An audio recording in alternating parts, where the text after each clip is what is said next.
dosen pengampu Ibu Lince. Nah, di sini kami akan menjelaskan materi terkait pendekatan sistem dalam ilmu politik, pengertiannya dan sistem politik lingkungannya. Baiklah teman-teman semuanya, materi pertama yaitu tentang pendekatan sistem dalam ilmu politik. Kenapa kita harus bahas ini? Yang pertama, politik itu jauh lebih luas dari sekedar pemilu, kampanye, atau rebutan kursi kekuasaan. Politik sama dengan cara kita mengatur, mempengaruhi, dan mengambil keputusan bersama. Dalam hidup bermasyarakat, politik itu soal hidup bareng orang lain. Selama kita hidup bareng, keluarga, sekolah, kampus, kantor, dan komunitas, selalu ada perbedaan pendapat. Nah, itu cara kita bernegosiasi, membuat aturan, dan memastikan semuanya punya suara. Politik juga tentang menyerahkan apa yang nggak kelihatan.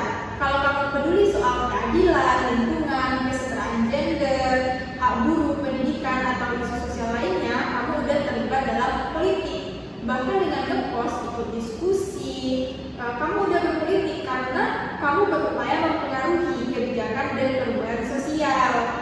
Politik itu sama dengan seni mengatur hidup bersama. Politik itu dibilang seperti seni untuk menyatukan orang-orang yang berbeda-beda.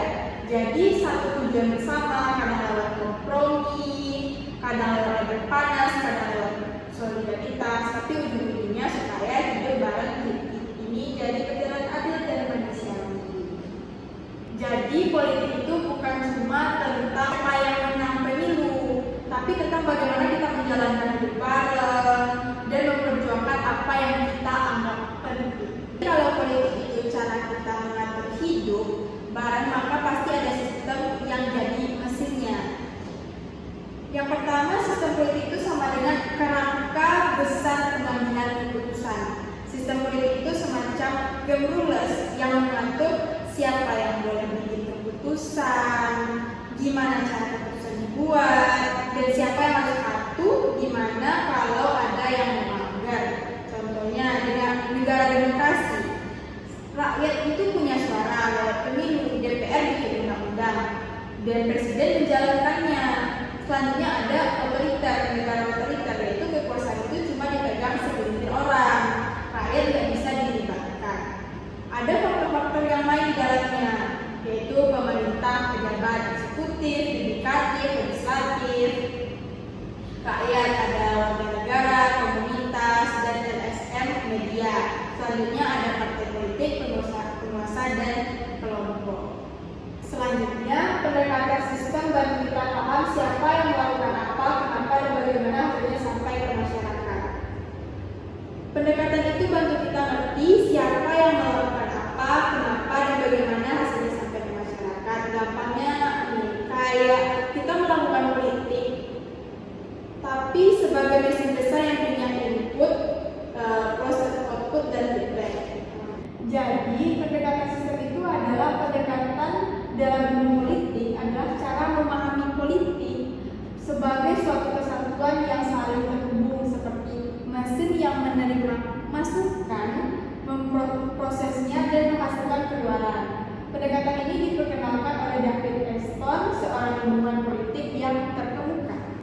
Oke, selanjutnya yaitu pendekatan sistem adalah cara melihat politik sebagai satu kesatuan yang terdiri dari input, output, proses, umpan balik. Jadi input itu adalah tuntutan dari lingkungan dari masyarakat.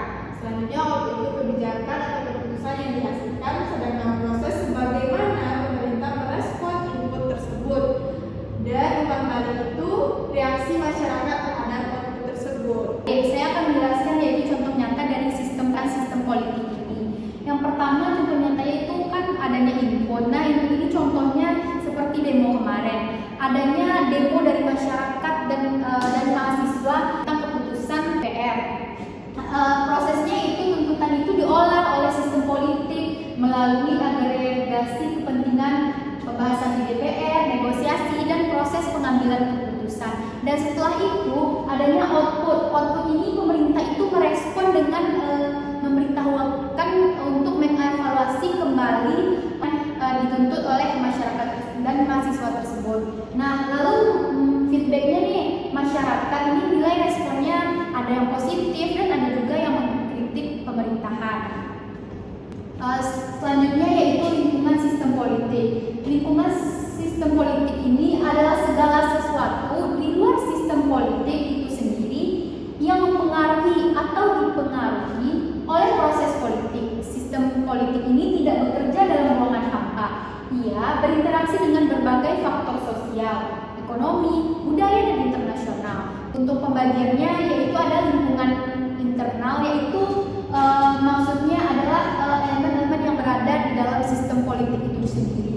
Contohnya lembaga politik yaitu DPR, MPR, dan presiden, pejabat, politisi, dan aktivis. Contohnya ketika partai politik mengusulkan rancangan undang-undang dan bagian dari lingkungan internal yang mempengaruhi proses praktiknya. Lalu lingkungan eksternal. Nah, ini adalah faktor-faktor yang berada di luar sistem politik. Contohnya yaitu ekonomi, inflasi, pengangguran, dan krisis keuangan. Selanjutnya ada sosial budaya, nilai-nilai keagamaan, dan pendidikan. Teknologi bisa juga dengan digitalisasi pemerintahan. Lalu ada lingkungan internasional, yaitu hubungan luar negeri atau konflik regional. Contohnya krisis ekonomi global bisa mendorong pemerintah mengubah kebijakan fiskalnya, yaitu ada ciri sistem politik. Nah, karakteristik atau ciri-ciri ini juga ada pada sistem politik. Ciri-cirinya yaitu harus terstruktur, adanya aturan lembaga yang jelas dalam sistem pemerintahan ini. Yang kedua yaitu dinamis.